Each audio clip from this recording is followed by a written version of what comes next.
Baiklah, yang sesuai janji saya minggu lalu, bahwa saya akan menjelaskan masalah tentang press release ya, press release di media dan press release humas gitu.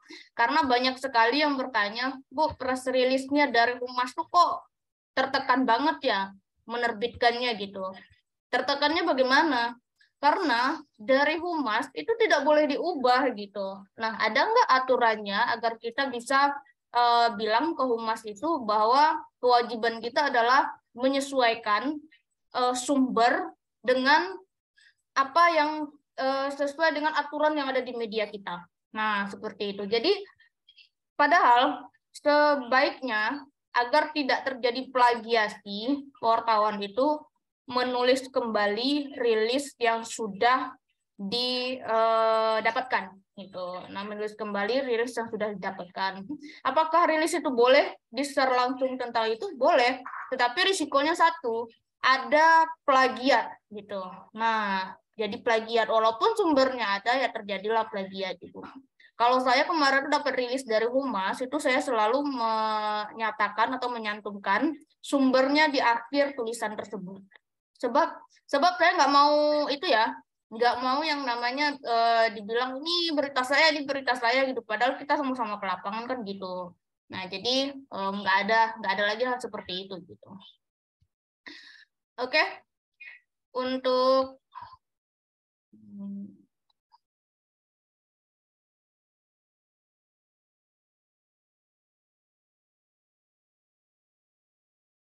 Nah, sebenarnya press release itu apa sih gitu ya? Apa kewajiban kita dan seperti apa press release itu sebenarnya gitu. Nah, pengertian press release atau siaran pers itu adalah berupa tulisan atau rekaman ataupun bentuk teks yang ditujukan ke media gitu ya. Yang ditujukan ke media tujuannya untuk mengumumkan sesuatu baik kejadian maupun yang namanya peristiwa, kejadian seremonial dan lain-lain ya. Nah, yang bernilai berita. Agar apa? Agar bisa dipublikasikan, agar bisa disebarkan, agar bisa diinformasikan ke orang banyak. Nah, itu namanya siaran pers gitu ya, press release gitu. Nah, siaran itu kan menyebarkan, publikasi. Kalau pers itu adalah bernilai berita gitu ya. Nah, biasanya dulu itu siaran pers itu dikirim melalui pos, itu fax email, terus email atau surat elektronik ke media. Dan media selaku di redakturnya itu mengedit dan menuliskan kembali gitu. Sesuai dengan aturan medianya. Tidak semua langsung diterbitkan aja, tetapi ditulis kembali dalam bentuk berita baru di posting, baru dinaikkan di website. Nah, jadi Bapak Ibu kalau mau berkualitas websitenya, jangan hanya rilis itu langsung naikkan, ubah judul gitu. Terus isinya nggak di apa-apain gitu loh.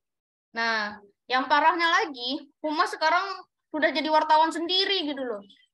Udah menjadi wartawan sendiri dia gitu. Nah, bisa pula nulis berita, gitu kan? Padahal tata caranya bukan begitu.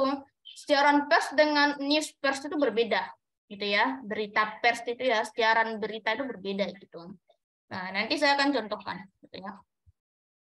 Nah, cara mengelola siaran pers. Nah, ini saya sudah sebutkan atau sudah tuliskan di sini bahwa ketika kita menerima yang namanya siaran pers atau press release itu, yang pertama caranya adalah apakah dia langsung dinaikkan atau bagaimana? Ini caranya gitu ya. Yang pertama itu dipublikasikan sebagaimana adanya. Memang benar-benar apa yang ditulis orang itu yang kita naikkan. Dan itu sebenarnya itu kan kalau orang itu cuma ngirim ke satu media oke. Gitu. Kita bisa menaikkan sesuai dengan itu. Tapi mereka menaikkan dan mengirimkan ke beberapa media dan rentan yang namanya plagiat. Padahal maksud kita tidak plagiat, gitu ya. Nah, seperti itu. Lalu yang kedua ditulis ulang untuk disesuaikan dengan format berita. Ini yang benar gitu. Kita tulis ulang tanpa mengubah maknanya, kita tulis dengan bahasa berita yang baik sesuai dengan kaidah dan aturan selingkung dari media tersebut. Nah, makanya kalau ada rilisan itu jangan asal naik ubah judul selesai, bukan begitu gitu ya. dan usahakan menulis ulang. Kalau nggak bisa nulis berita, nulis ulang, latihan di sini, gitu ya. Latihan di MZK, ada, gitu. Terus yang ketiga adalah dipadatkan apabila isinya bertele-tele, gitu ya. Dipadatkan itu disusun dengan baik, terus diramu, terus disesuai dengan 5W1H, lalu dirunutkan paragrafnya, lalu apa yang penting diambil. Dan isi press release bisa jadi 2 berita loh kalau di media online, kalau bisa kita meramunya, gitu ya. Tetapi sekarang ini kan ya satu berita di-share sama humas ya langsung dinaikkan gitu. Dan itu kurang etis banget gitu. Dan banyak yang bilang, ini berita saya, ini kamu dapat di mana? Padahal sama-sama turun kan jadi berantem gitu. Itu yang tidak bisa dihindarkan. Nah, makanya wartawan itu harus ada kemampuan menulis kembali gitu dengan bahasa yang berbeda. Bapak Ibu tahu nggak yang di Tempo, Kompas, Detik itu mereka nerima rilisan semua, tetapi mereka tulis ulang gitu. Akhirnya apa? Beritanya ya update gitu ya, nggak kayak kita yang terima rilisan langsung naik gitu kan. Tapi kalau redaktur saya itu dia kopas dulu ke Google, dicek dulu sama nggak dengan media lain. Kalau sama ya dia ubah gitu. Nah, kalau saya pesannya seperti itu. Lalu yang keempat, informasi dilacak lebih lanjut untuk kelengkapan berita. Nah, ini yang saya contohkan barusan. Redaktur saya itu selalu melacak berita yang masuk, tidak asal dinaikkan aja, gitu ya. Nah, kalau ada salah satu wartawan yang memang tidak bisa diubah kebiasaannya, rilisnya ya rilis stok aja masuk ke dapur redaksi, itu biasanya kita cek, gitu ya, kita cek. Nah, kalau sama, itu kita ulang lagi tulisnya gitu. Atau kita lempar lagi ke wartawannya, tolong perbaiki dan tulis ulang gitu. Nah, itu untuk mencegah agar berita kita tidak jadi berita sampah di Google gitu ya. Karena sama beritanya jadi website kita juga paling apa ya? Tidak dilihat orang gitu karena orang akan melihat rilisan yang pertama itu yang akan ramai. Kalau rilisan kedua, tiga itu udah nggak dilihat lagi gitu, nggak diklik lagi websitenya gitu.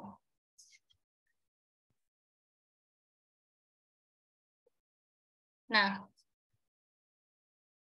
ini jenis press release gitu ya. Jenis press release itu ada 3. Yang pertama adalah basic publicity release dan informasinya itu tentang lembaga atau perusahaan. Nah, berita termasuk yang mana? Berita ini termasuk basic publicity release. Apalagi berita pemerintah, berita Pemprov, pemerintah pusat, gitu ya. Pokoknya yang berhubungan dengan pemerintah, itu namanya basic publicity release, yaitu menginformasikan tentang lembaga. Gitu. Terus yang kedua bagaimana? Yang kedua itu adalah product release. Product release itu adalah informasi tentang produk. Dan itu bermuatan tentang soft selling. Soft selling adalah penjualan secara halus. Di dalam rilisnya ada iklan, misalkan ya, ada memuji-muji produk, gitu, ada semacam keunggulan produknya ini, gitu kan. Nah, itu namanya produk rilis. Dan itu bernilai uang itu. Kalau ada yang minta, Pak, ini tolong dong naikin berita tentang keripik tempe saya, gitu kan. Itu bernilai uang berapa gitu. Kalau saya naikkan berapa uangnya gitu. Nah, gitu. Terus yang ketiga, financial release. Informasi tentang keuangan perusahaan atau lembaga. Ini biasanya dirilis oleh perusahaan-perusahaan di akhir tahun. Nah, mereka butuh untuk merilis agar transparansi keuangan mereka diketahui oleh publik. Biasanya perusahaan yang sudah sudah on atau tayang di IDX namanya, Bursa Efek Indonesia. Dan itu sifatnya terbuka. Nah, kalau perusahaannya terbuka, itu biasanya dia tuh harus transparan. Karena sebagian sahamnya adalah milik masyarakat, gitu ya. Nah, jadi dia harus melaporkan yang namanya rilisan finansial atau rilisan keuangan, gitu. Ini juga bernilai uang, gitu. Kalau lembaganya minta ke, biasanya di koran ya, kalau minta ke kita ya kita rilis, gitu. Lalu nih format press release gitu ya. Press release itu ada formatnya, mirip dengan berita gitu ya. Tapi bukan berita gitu. Jadi dia tuh berupa laporan secara umum dan dia juga mirip piramida terbalik juga. Yang pertama itu adalah ada judulnya. Yang kedua itu ada teras atau lead berita. Yang ketiga ada isinya gitu. Nah, judulnya apa, teras seperti apa, dan isi apa. Kalau judul itu kan lebih menarik gitu, usahakan lebih menarik. Dan biasanya judul rilis itu cuma satu. Kalau rilisnya dilempar ke semua orang, bisa jadi judulnya macam-macam gitu. Nah, itu nggak masalah. Dan terus yang kedua, teras atau lead berita itu minimal isinya 3W atau 5W gitu ya. Kalau penasaran cara nulis lead itu belajar aja ke sini gitu. Dan terus yang ketiga isi. Nah, dia nggak ada yang kalau isi itu ada kalimat langsung dan tak langsung gitu. Nah, jadi mereka itu berupa laporan gitu ya. Oke, saya akan share contohnya. Saya dulu itu dapat rilisan dari Bank Muamalat dan itu mereka merilis kegiatan santunan gitu ya, Baitul Mal Muamalat. Itu punyanya Bank Muamalat gitu. Nah, ini saya masih simpan siaran pers ya. Kalau nggak kelihatan saya besar lah. Ini judulnya adalah BMM bagikan 9.441 paket iftar bergizi untuk para duafa gitu. Nah, jadi sini saya tulis ulang kemarin dan hasilnya itu ada di websitenya mzknews.co gitu ya. Nah, ini kan masih banyak ya, masih ada apa namanya itu beberapa yang perlu diperbaiki. Nah, waktu itu saya tulis ulang gitu. Nah, jadi saya tulis ulang hasilnya seperti ini, gitu ya.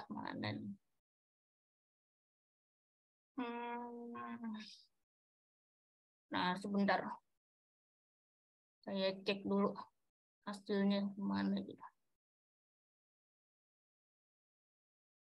Jadi yang baiknya itu adalah ditulis ulang, gitu ya, ditulis ulang sehingga hasilnya berbentuk berita dan tidak sama setiap media gitu. Nah, ada yang mirip-mirip dikit ya itu wajar. Karena apa? Ya tidak semuanya juga yang kita yang kita rilis itu harus sama gitu kan, dan juga harus berbeda tidak gitu. Nah, ini saya share dulu.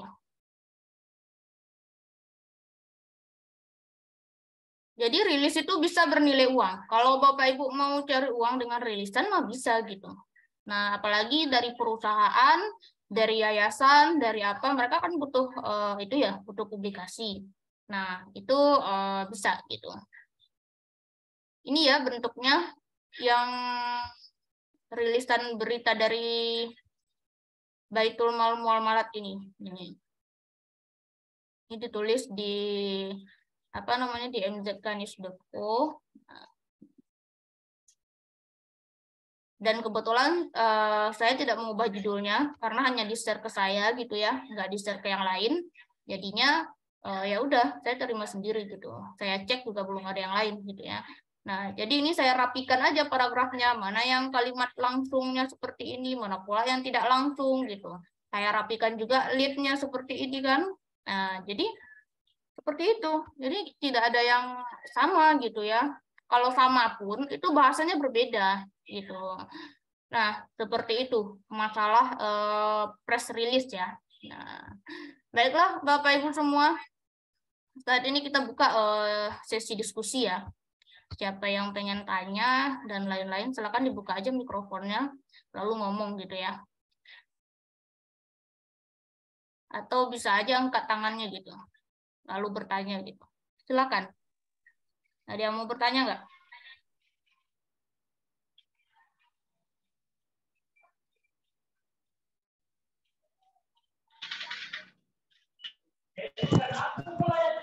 Izin Bu Marta. Ya Pak, silakan Izin Pak. Bu Marta. Ya siapa duluan nih? Pak Luki duluan ya. Silakan. Iya Pak, mau menanyakan kalau ada press release dari suatu instansi melebihi 7 paragraf, apakah bisa dipersingkat lagi Bu? Bisa Pak. Saya pernah Itu aja, Bu. pernah apa namanya tuh pernah terima ya bahwa ada press release yang panjang banget gitu ya, namanya press release dari pemerintahan itu bisa dibagi jadi dua berita Pak. gitu. Bagi aja 2 berita. Kadang dia disatukan itu, satu memberitakan kegiatannya, satu memberitakan hal lain pula gitu. Tapi panjang gitu loh. Nah, itu disatukan aja. Dipendekin gitu ya. Dijadikan 5 atau 7 paragraf, nanti liput lagi yang kedua, jadikan juga 5 paragraf gitu. Jadi bisa ya diringkas sesuai, tapi jangan ubah isinya. Maksudnya itu jangan ubah maknanya. Kita boleh menulis ulang, tapi jangan ubah maknanya. Nanti marah orang kan. Seperti itu. Jadi kalau untuk Iya, Bu. humas, Terima kasih, Bu ya. kalau humas ya, semoga di sini ada orang yang dari humas ya. Saya sampaikan, menulis press release itu, belajarlah di Google banyak kan ya. Jangan pula gawean wartawan diambil pula nulis berita kan. Kasihan mereka gitu. Sama semua beritanya, gitu ya. Nah, begitu. Jadi sampaikan ke humasnya nanti. Ini apa namanya itu, ada tuh Bu Marta dari MJK tuh bilang gitu, gawean kami kalian ambil, bilang gitu kan. Gitu. Jadi kan kasihan, wartawannya sama semua gitu kan. Malah bacok-bacokan, saya dapat dulu, saya dapat dulu. Kan malu gitu. Nah, gitu ya Pak ya. Tadi ada terima yang ya, sama-sama. Pak Slamet tadi jadi nanya nggak? Silakan. Tunggu bentar ya, Bapak-bapak yang udah angkat tangan. Pak Slamet mau nanya nggak?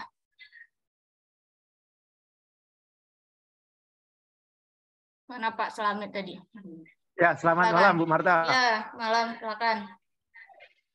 Selamat malam. Ya. Bu Marta, Nah, press release itu Bu Marta biasanya tidak boleh dirubah. Kalau dirubah, humasnya itu marah Bu Marta. Bagaimana itu? Saya pernah press release itu saya bagi 2, kemudian dikomplain begitu Bu Marta. kalau dia komplain mah suruh aja dia jadi wartawan sendiri. Soalnya apa gitu ya? Banyak banget itu humas itu bilang ke kita ya, jangan diubah ya, harus seperti ini gitu. Dan terus dia share ke 30 media. Plagiasi masing-masing di websitenya. Jadi sampah di Google. Kan kasihan website berita kita jadi sampah gitu. Dan itu bilang aja ke dia Pak, gitu ya. Nah, kita wartawan juga harus sadar diri. Kalau mau nulis berita, jangan kasih opini di dalam. Jangan yang namanya ditambah-tambahin, bahkan dikurang-kurangin gitu loh. Nah, kan humas itu takut, gitu ya. Dia takut bahwa kita yang menuliskannya itu kadang-kadang ada opini yang masuk. Terus ada pula yang namanya yang tidak ada di rilisnya kita masukin pula gitu kan. Nah, jadi itu yang ketakutan humas sebenarnya, makanya dia bilang boleh diubah gitu ya. Nah, jadi begitu ya Pak Slamet. Itu jadi tolong bilang tuh sama humasnya. Kalau nggak boleh diubah, mah sama semua menjadi plagiat Pak gitu. Bisa jadi sampah dong website kita gitu kan ya. Siap, siap. Masalahnya kerjasama itu kan mereka yang bayar Bu Marta. Iya, emang mereka yang bayar. Sekalipun mereka yang bayar, kalau sama semua mah apaan gitu. Jadi cuma diubah judulnya doang, misalkan ya isinya sama gitu. Nah, hati-hati gitu ya. Jadi jangan sampai nanti Siap. semua gitu. Yang akan jadi korbannya itu website Bapak Ibu semua. Kena plagiasi nanti gitu. Pas dicari pun nggak tampil di awal. Yang tampil di awal yang udah banyak dibuka gitu. Jadi akhirnya tampilnya di bawah-bawah aja. Kan rugi juga gitu ya. Nah, seperti itu. Ada pula tuh bikin satu grup organisasi. Baik, terima kasih Bu Marta. Ya, sama-sama. Satu grup organisasi nge-share rilisan ke satu grup itu. Satu grup tuh ngupload pula kan isi satu grup tuh 100 orang. 100 orang tuh 100 media. Nah, sama 100 media gitu. Gimana coba? Gitu. Gitu ya. Nah, sekarang yang pertama siapa nih? Pak Arta ya. Silakan Pak Arta. Ya. Selamat malam, Mbak Marta. Ya, malam Pak. Terima kasih. Sertifikat kemarin udah saya terima. Yang belum nanti japri saya ya. Soalnya yang belum tuh entah kenapa baru mau ada acara lagi kita baru japri gitu. Ya. Ini berkaitan dengan press release seperti disampaikan sama kawan kita tadi bahwa kalau kita menerima press release dari pemerintahan itu kan memang sudah bahasanya itu udah bahasa wartawan kan gitu. Iya. saya berpikir sih memang kalau misalnya kita mau merubah ataupun mau memodifikasi gitu kan, artinya tanpa menghilangkan maknanya, mungkin kita perlu izin juga sama humasnya kan gitu, karena nantinya takutnya gini, kalau misalnya kita rubah-rubah kemudian dia itu nggak suka atau nggak respect gitu kan, nanti takutnya selanjutnya kita nggak dapat kerjasamanya lagi. Nah begitu. Nah itu yang menjadi kendalanya kita. Nah apalagi misalnya kadang-kadang kalau saya kan kebetulan ikut juga di forum wartawan kan itu. Kemudian ada juga yang grup wartawan yang khusus di Bali itu, ya memang rata-rata banyak dapatan rilisan yang sama gitu. Nah ini kan kita ganti-ganti judulnya doang. Nah gitu. Nah sebenarnya itu nggak boleh gitu ya, yang menekankan seperti itu kan yang wartawan kita, humas itu kan bikin laporan sebenarnya, namanya press release, siaran pers, ya itu dibikin oleh humas. Tapi kalau yang udah masuk ke kita namanya berita pers, jadinya apa namanya tuh siaran berita gitu ya. Nah, news release jadinya itu berbeda gitu formatnya. Makanya yang humas itu sebenarnya perlu diingatkan juga ya. Kalau saya sih perlu diingatkan juga gitu terkait hal seperti ini gitu ya. Soalnya apa? Menekankan wartawan tuh nggak boleh. Wartawan kan memang wajib konfirmasi. Nah, ketika ada rilisan masuk ya dikonfirmasi gitu. Dikonfirmasi apakah ini benar, lalu apakah ada tanggapan lain agar sudut pandangnya berbeda gitu ya. Yang di-share sama sudut pandang yang ditanyakan berbeda.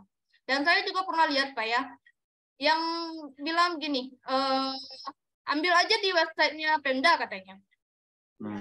Sering tuh saya lihat. Pas diambil di websitenya Pemda, sama pula sama yang lain gitu. Jadi itu masalahnya. Nah, kita sebagai wartawan itu ya juga harus sadar juga, pas udah merilis sesuatu, jangan mengubah-ubah seenak diri kita gitu. Maksudnya tuh apa percakapan atau kalimat langsung yang langsung disampaikan di di press release itu jangan langsung diubah seenak kita, karena kalimat langsung tidak boleh diubah gitu. Nah, kalimat langsung tahu kan yang ada tanda kutipnya itu. Nah, itu tidak boleh diubah gitu. Karena apa yang disampaikan narasumber ya itu disampaikan. Yang bisa kita modifikasi itu selain kalimat langsung. Nah, makanya kita tuh perlu yang namanya konfirmasi ulang gitu. Nah, saya kalau ada wartawan yang terima press release itu ya, itu saya bilangin aja gitu. Ini udah ditulis ulang belum? Nggak boleh sama dia Bu katanya kan, nggak usah dinaikin gitu. Kan belum dapat duit juga dari dia gitu kan. Ngapain juga gitu. Tapi kalau ada kerjasama ya perjanjiannya bagaimana gitu. Ini saya cuma menyatakan bahwa perbedaan press release dengan news release itu seperti itu gitu. Bagi di lapangan yang merasa tertekan atau apa ya nggak apa-apa diingetin sekali-sekali kan humasnya, atau kita adakan latihan sekali-sekali di humas dekat sana gitu. Bisa aja gitu kan.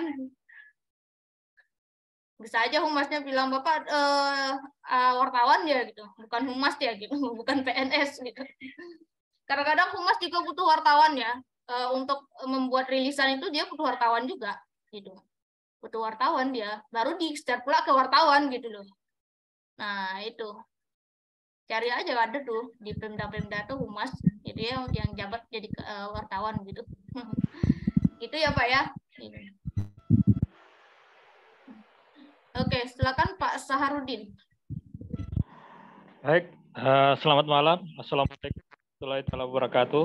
Waalaikumsalam warahmatullahi wabarakatuh. Malam hari ini yang batch ke-10 ya. Barangkali nih Mbak Marta ya.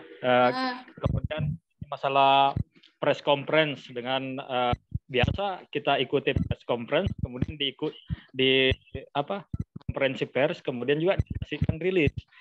Nah, pengalaman saya ya biasa saya ambilkan, terutama kalau misalnya kasus-kasus narkoba seperti di tempat saya ini kan sering kejadian kasus narkoba penyelundupan karena langsung dengan Malaysia. Jadi kadang saya dikasihkan, kami teman-teman wartawan dikasihkan rilisan juga, tapi kita kan hadir juga.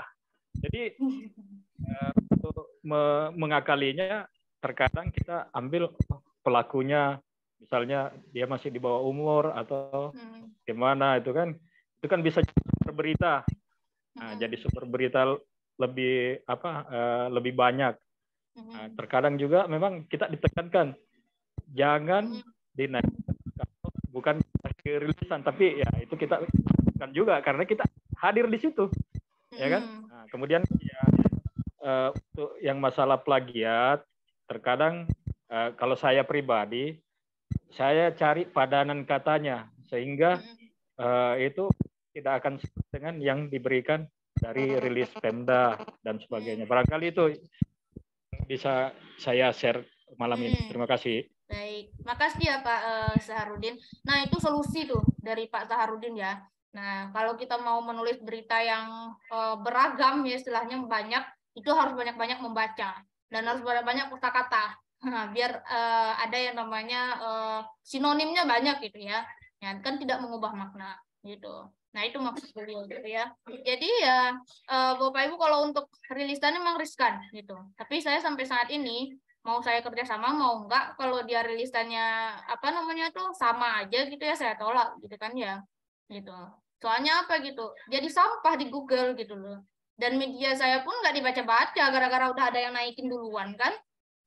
Nah, Pak wartawan pun desak-desak tuh ke redaktur buat naikin. Karena beritanya satu untuk semua gitu. Kayak iklannya SCTV gitu ya. Satu untuk semua gitu. Oke. Pak, ini Pak namanya Pak Rilmi Nardo 20 ini siapa nama bapaknya nih? Saya baca di nama Zoom-nya aja ya. Pak Rilmi Nardo 20 mau tanya kayaknya. Silakan Pak. Bapak apa Ibu ini? Oh, Ibu ya. Silakan Bu.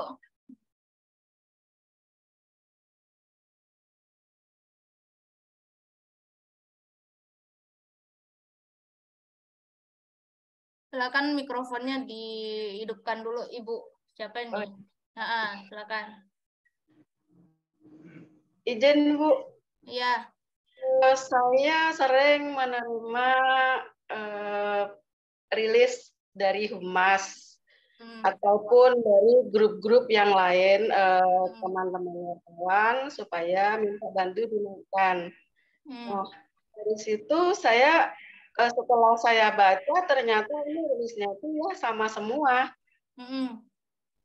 Dari situ saya mohon izin sama yang mengirim, apakah bisa apabila ini saya tambahin atau dikurangin sedikit dan sedikit dibedakan gitu loh.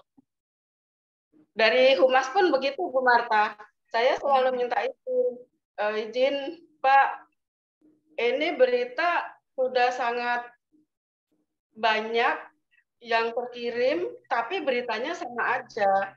Saya mohon izin apabila saya bedakan diperbolehkan atau tidak. Saya selalu minta izin begitu. Nah, tapi dari Humas kadang begini, nggak apa-apa Mbak Mi nanti, tapi yang sesuai aja ya, silahkan, monggo. Ya, nah itu bagus tanggapan Humasnya. Intinya di Humas itu cuma satu ya Bapak Ibu, silahkan diubah, tetapi jangan mengubah makna. Benar nggak Bu? Ya kan? Nah, tapi kalau Bapak Ibu ngubahnya ke sana kemari, asal untuk tahu pula dengan informasi dari Humas, ya marah dia gitu. Nah, makanya kita wajib konfirmasi dan minta izin. Itu yang saya bilang tadi, konfirmasi itu sekalian minta izin. Jadi kalian nanyain lebih lanjut informasinya. Nah, gitu. Itu solusi ya. Kita di sini bukan dari saya doang, dari semuanya boleh ngomong gitu ya. Nah, ya jadi silakan Bu. Jadi sekarang pun juga seringnya malah dikirimnya itu lapsi atau laporan singkat gitu ya. Ini ya silahkan apabila mau dirilis sendiri, monggo dipersilahkan. Jadi ya sebisanya saya berusaha dengan sebaik mungkin, saya berusaha merilis sendiri. Nah ya, itu ya. Nah, ya. Itu solusi itu dari Ibu Ami ya? Iya. Ini namanya berubah jadi HP-nya. Ya, jadi itu solusi ya dari Bu Ami buat Bapak Ibu. Jadi silakan konfirmasi ke Humasnya. Kalau kita kenal dengan Humasnya, bicara baik-baik ya tentu ditanggapi baik-baik dong, gitu kan? Nggak mungkin nggak ditanggapi baik-baik gitu. Gitu. Ada lagi yang mau disampaikan Bu? Ada maksud saya gini Bu, Yang saya pertanyakan, apakah saya dengan cara minta izin tadi, apakah saya melanggar kode etik atau tidak gitu loh? Ya malah itu sesuai kode etik, Bu. Pasal 10 apa 9 itu. Kita wajib menguji berita pasal 3. Kita wajib menguji informasi. Cek dan recheck. Silakan baca kode etiknya lagi. Nah, itu kewajiban kita. Ibu minta izin itu kan cek recheck, menguji informasi. Gitu kan? Boleh atau tidak gitu. Nah, sesuai dengan KIJ. Jadi jangan takut gitu.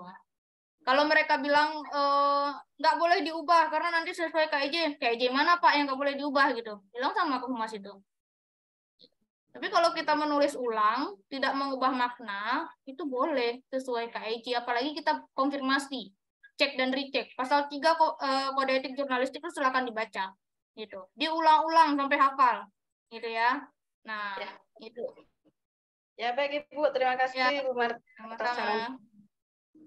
Pak Suwandi Erikson, silakan. Ada Pak Suwandi nggak di sini? Ada angkat tangan barusan? Oke, kita lewati. Silakan. Oh, silakan Pak. Assalamualaikum warahmatullahi wabarakatuh. Waalaikumsalam warahmatullahi wabarakatuh. Apa kabar Bu Marta? Ya, baik, alhamdulillah. Bapak apa kabar nih? Lagi di Sehat. mana? Lagi di Riau Bu. Kan baru. Ya Kemarin saya nggak hadir pernikahan Ibu, jadi sebetulnya dekat. 5 jam cuma ya. Iya. Ya, jadi gini Bu Marta. Ya. Terkadang kita sering bentrok sama humas. Pada saat ada konferensi pers, itu contoh kayak di Polda. Di Polda itu ada konferensi pers, tetapi pihak humas itu dia sudah ada rilis mateng ya. Nah, rilis sudah jadi. Nah, kita ngambil kesimpulan sesuai dengan konferensi pers itu kita buat sendiri. Nah, itu kita ambil dari rilis humas itu juga, atau kita ambil dari diri kita sendiri? Mana yang lebih baik ambil dari diri kita sendiri, gitu. Karena kita yang mendengarkan sendiri, kita yang kesana sendiri, kita juga yang moto sendiri kan. Dan Bapak tuh jangan lupa merekam, Pak. Nyalakan perekamnya ketika ada konferensi pers itu. Kapan perlu divideokan. Gitu ya. Nah, ketika polisi itu memberikan rilisan dia, Bapak sesuaikan dengan video itu. Bapak bisa komplain juga ke dia gitu. Artinya gini, pada saat kita kan sudah melakukan MOU ini kerjasama terhadap humas. Tapi kalau kita bikin rilis sendiri, sementara rilis mereka nggak kita angkat, mereka kecewa, mereka nggak mau gitu. Ya kita tetap angkat, tapi kan beda sudut pandangnya gitu. Kita kan Bapak jangan dari mereka semua gitu loh. Misalkan gini, Bapak bikin rilis sendiri juga dengan sudut pandang yang berbeda. Mereka juga ngangkat rilis juga gitu kan. Ya kita muat dua-duanya aja gitu. Tapi yang satu lagi itu Bapak sudut pandangnya berbeda. Itu cara mengakalinya. Kalau Bapak hadir di konferensi pers ya. Ini kan kalau yang orang yang nggak hadir di konferensi pers, terus terima rilisan dari grup-grup. Nah itu bahaya gitu. Oke. Nah terus yang kedua kita ada rilis dari Pemda, misalnya Pemprov. Betul tadi ada salah satu rekan kita yang mengatakan, atau Ibu tadi mengatakan, coba diambil di website gitu. Nah, pada saat itu memang kita hadir nih konferensi pers juga di Pemprov pada saat itu. Terus kita dianjurkan untuk ngambil di website. Itu menyalah aturan nggak kalau kita copas dari website mereka? Kalau kopasnya total, ya salah gitu Pak. Gitu kan. Tapi kalau Bapak ngambil informasi penting aja, kayak ucapan langsung dia tuh. Kalau ucapan langsung kan kita nggak bisa dapat dari mana-mana ya. Memang karena mereka doang yang ngucapin kan, kayak pakai tanda kutip itu loh. Nah itu kan nggak bisa diubah-ubah. Nah itu bisa Bapak ambil dari situ gitu. Nanti semuanya yang selain kata yang tidak langsungnya, Bapak bisa bikin sendiri, ditulis ulang gitu, tanpa mengubah maknanya gitu ya. Nah seperti itu.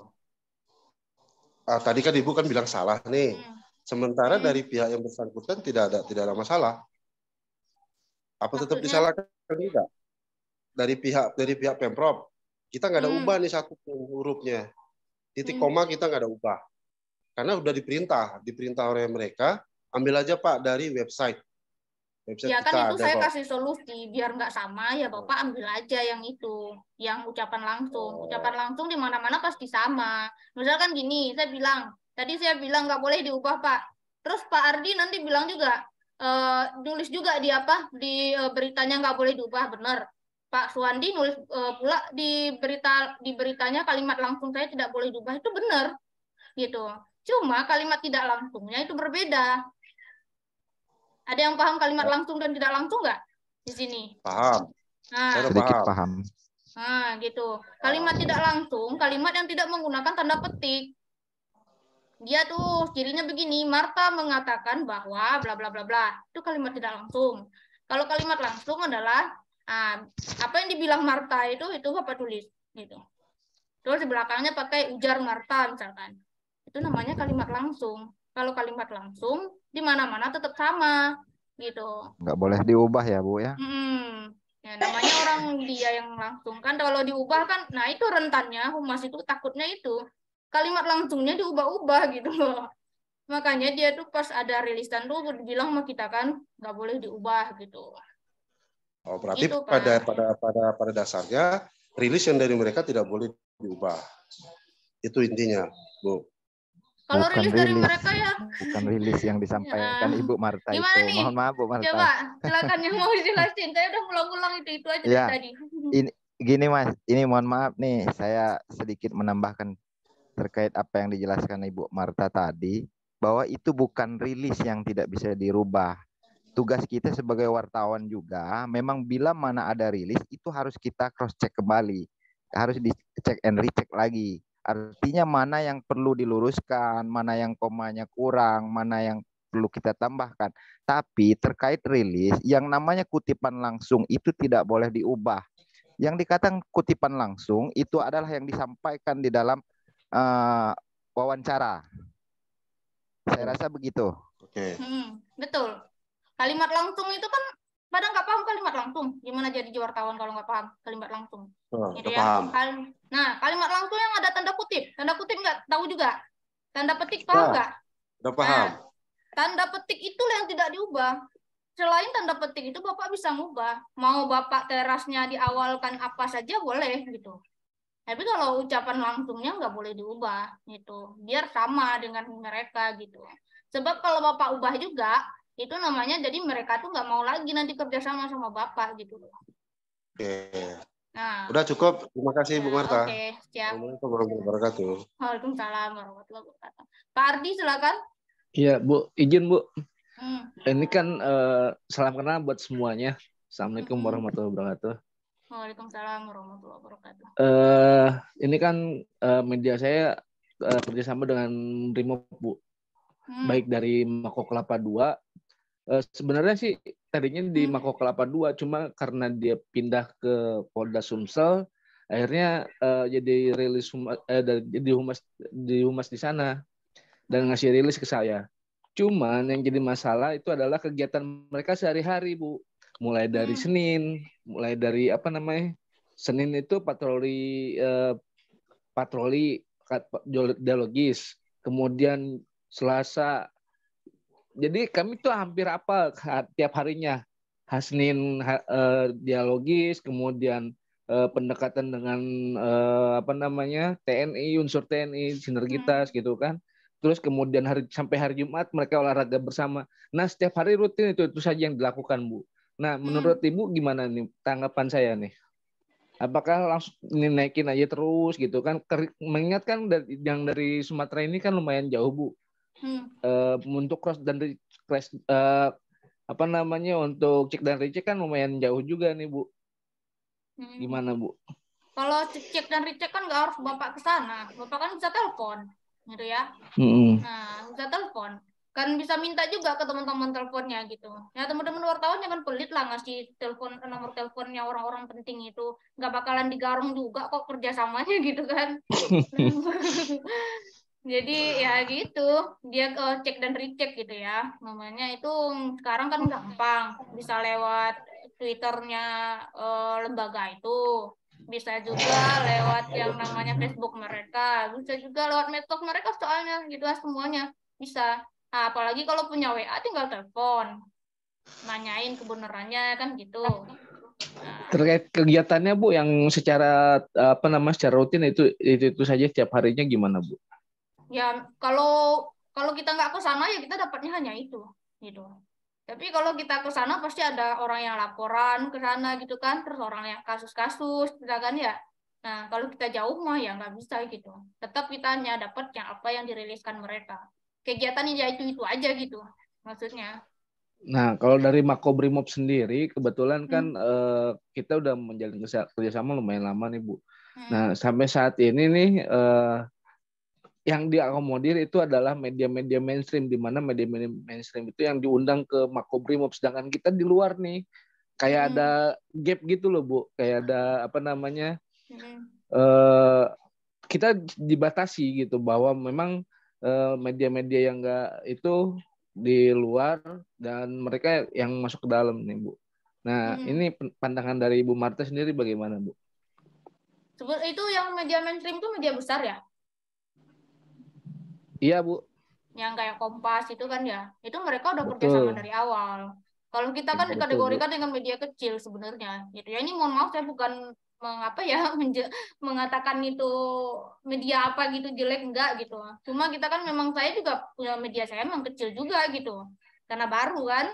Nah kalau yang lain itu kan memang benar-benar udah besar gitu. Dan memang mereka juga yang sering diundang untuk mendapatkan berita-berita yang sangat update. Ini pakai kata sangat ya, sangat update gitu. Mereka dulu yang dapat baru kita gitu istilahnya, itu mereka sangat update istilahnya kan. Nah itu wajar aja gitu. Kalau kita udah kerjasama dengan mereka, pokok kerjasamanya apa dulu? Dan itu besaran kerjasamanya juga berbeda. Misalkan kita cuma dikasih 2 juta untuk 5 berita, bisa saja ke Kompas itu mereka ngasih 10 juta untuk satu berita loh. Ini satu loh 10 juta gitu ya. Nah, itu bisa. Nah, itu bedanya. Kalau memang ada gap, nah itu dalam dunia bisnis tuh biasa gitu ya. Nah, karena kita makanya kita tuh diwajibkan yang namanya itu kemarin agar kita sama dengan mereka tuh verifikasi Dewan Pers gitu kan. Nah, kalau udah verifikasi mereka bakalan naikin daya tawarnya gitu. Bisa nawarin lebih tinggi gitu. Biasanya begitu. Tapi kalau di lapangan sih kayaknya sama aja Bu. Nggak ada ini. Kan kualitas SDM-nya itu Bu, kembali lagi. Iya, memang semuanya sama. Bapak sama wartawan Kompas tuh sama gitu. Nggak ada bedanya gitu. Cuma daya tawarnya berbeda. Daya saingnya berbeda. Bisnisnya begitu. Brandnya beda ya. Brandnya juga beda gitu. Siap Bu. Silakan Bapak Redmi 9C, luar baju biru. Bapak siapa namanya Pak? Mau tanya nggak?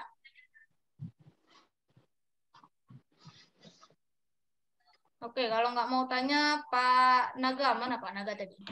Ya, Assalamualaikum Mbak Marta, selamat malam. Ya, selamat malam Pak. Sehat Pak? Ya, sehat, alhamdulillah. Begini Mbak Marta, saya sering di lapangan. Nah, ini yang mau saya tanyakan, apabila kita menemukan suatu yang bisa kita bikin bahan berita yang ada terkait dengan bendera, Mbak. Bendera kan ada aturan ini terapannya di Undang-Undang Nomor 24 Tahun 2009 ya, Mbak ya. Bendera apa ini? Halo. Iya, tentang bendera, tentang lambang negara. Bendera lambang negara kita, Bu. Oh, merah iya, putih. Betul. Nah, terus? Nah, iya. Di satu sekolah atau instansi kita menemukan satu bendera sobek. Nah, sedangkan ketika sekolah itu atau instansi itu sudah tutup, kita menemukan bendera itu langsung kita rilis berita, kita naikkan berita itu bagaimana Mbak Marta? Ya nggak apa-apa, gitu.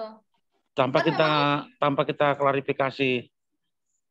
Kalau tanpa klarifikasi mah ya nggak boleh lah. Bapak harus tanya dulu itu kenapa benderanya nggak dijahit gitu, apa nggak diganti gitu kan ya. Nah, jangan sesekali menaikkan berita kalau nggak ada konfirmasi.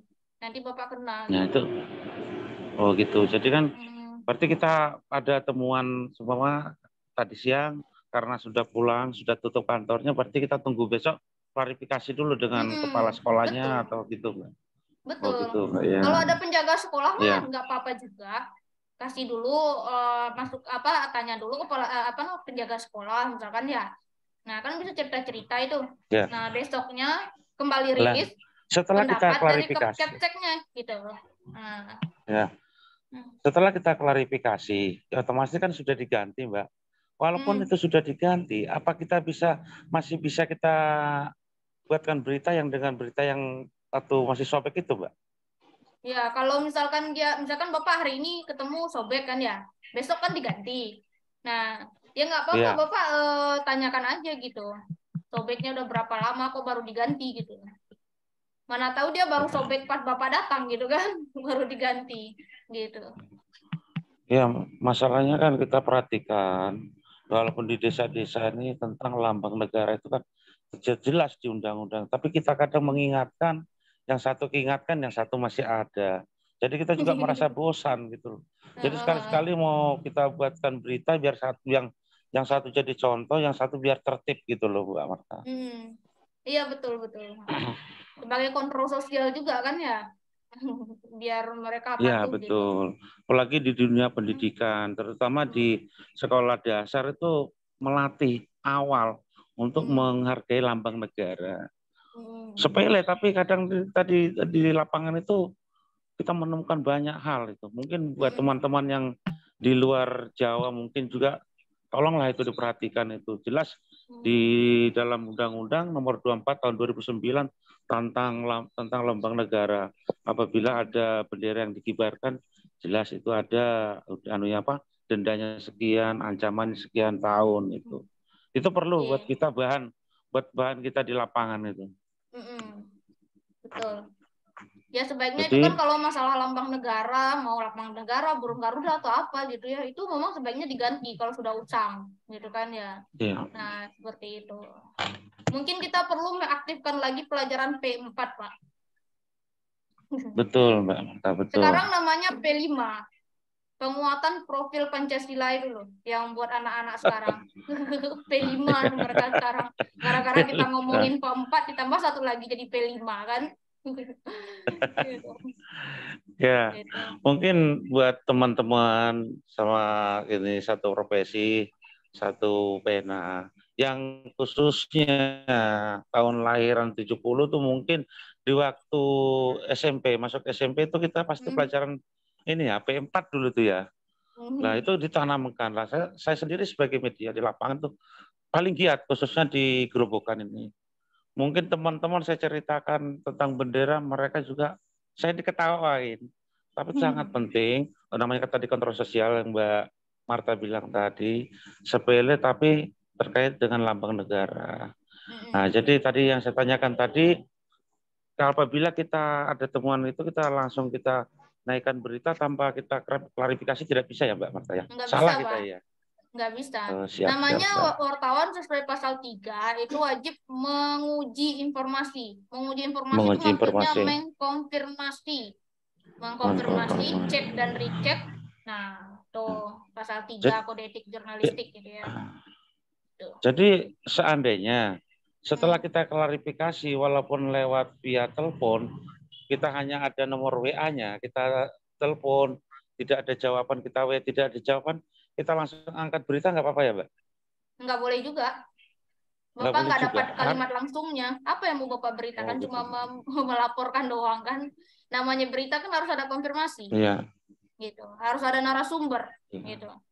Minimal narasumber. 2. Sesuai pasal 1, ya, sesuai pasal 1 Kode Etik Jurnalistik bahwa wartawan Indonesia wajib memberitakan berita yang berimbang, yang akurat, dan yang tidak tidak bohong gitu, tidak hoax gitu ya. Nah, jadi berimbang itu maksudnya harus ada minimal 2 narasumber gitu. Itu yang namanya berimbang gitu ya. Jadi kalau Bapak cuma 1, sementara itu adalah berita kasus atau kejelekan orang, Bapak kena tindak gitu. Loh, kok cuma 1 gitu kan? Nah, itu hati-hati. Kecuali berita seremonial ya. Berita seremonial itu dia kan cuma upacara apel pagi atau apa, kan cuma pembina upacara tuh yang ngomong. Ya satu aja kan nggak masalah, karena dia ngomongnya kan yang baik-baik aja gitu kan, nggak ada yang jelek-jelek kan gitu. Oke, iya. Ya, makasih Mbak Marta. Salam satu pena buat kita semua. Assalamualaikum. Waalaikumsalam warahmatullahi wabarakatuh. Baiklah, di kolom chat tadi ada yang nanya ke saya, Pak Misli, gitu ya. Nah, Pak Misli, apa namanya itu tadi pertanyaannya? Aduh, tadi udah saya scroll. Mana pertanyaan Pak Misli? Nah, maaf Bu, di luar tema, apakah video bisa dijadikan narasumber?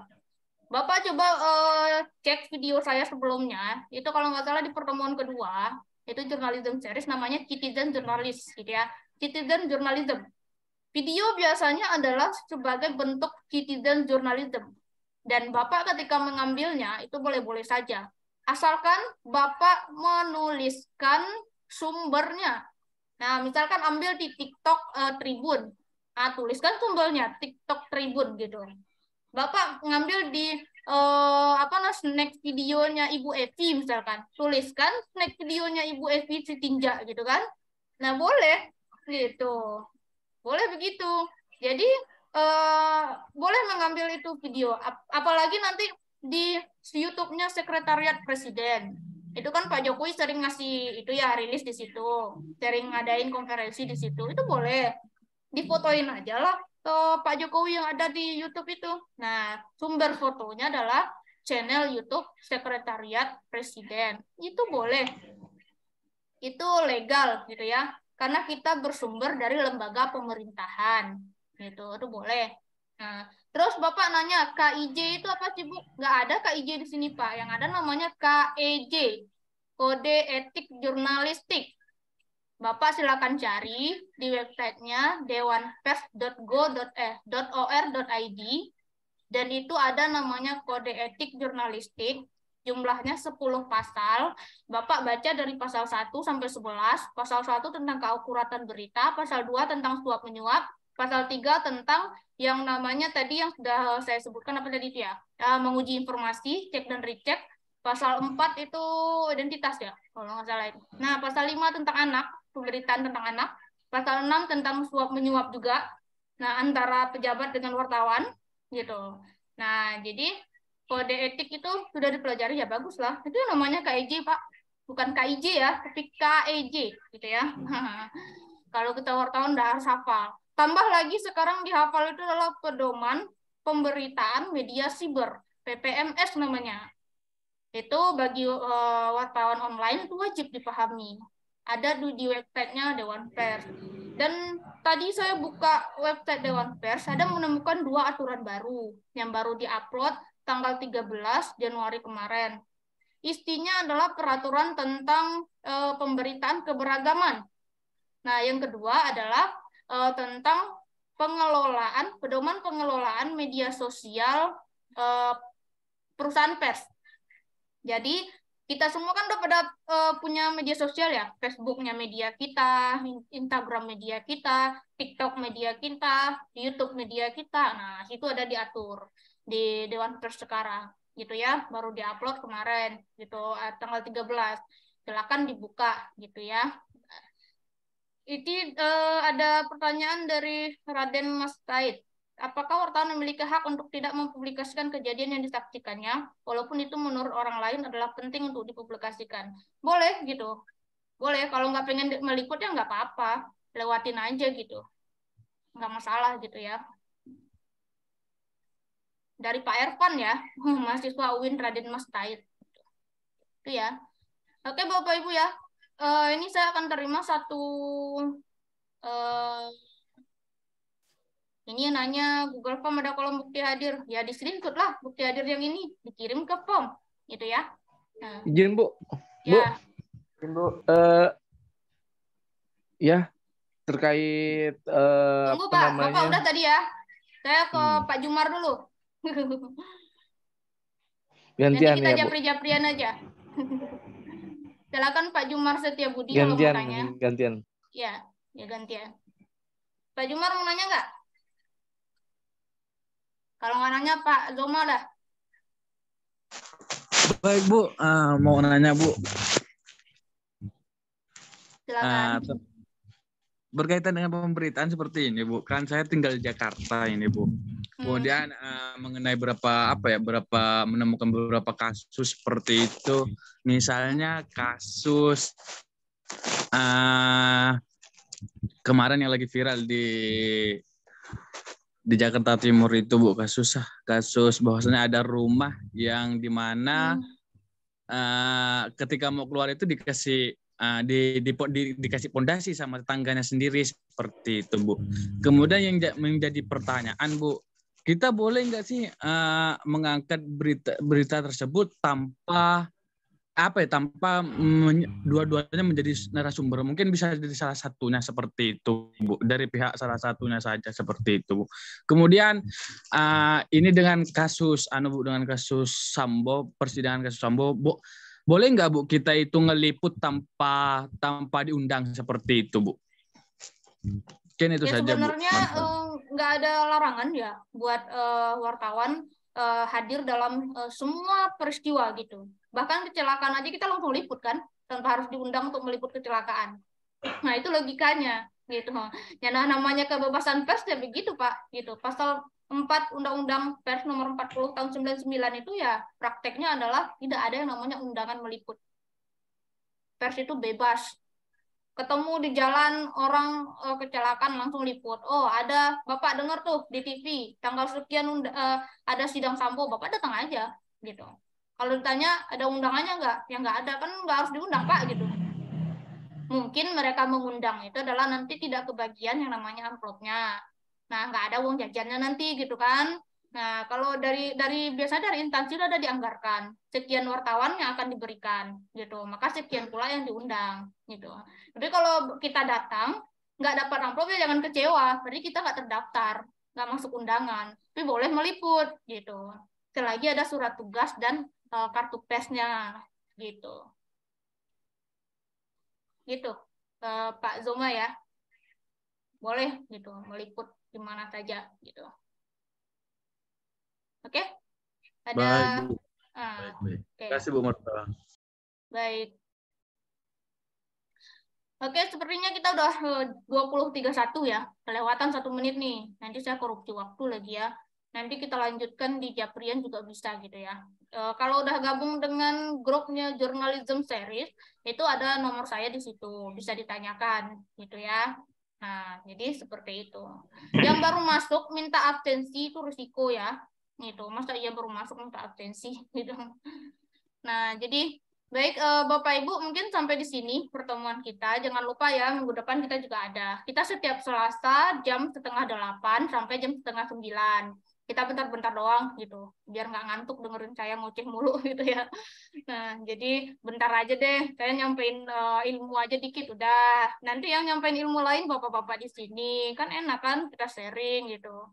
Yang lain punya pengalaman ngomong aja di sini gitu, bebas gitu. Nggak saya tutup-tutupin juga kok gitu ya. Nah, gitu.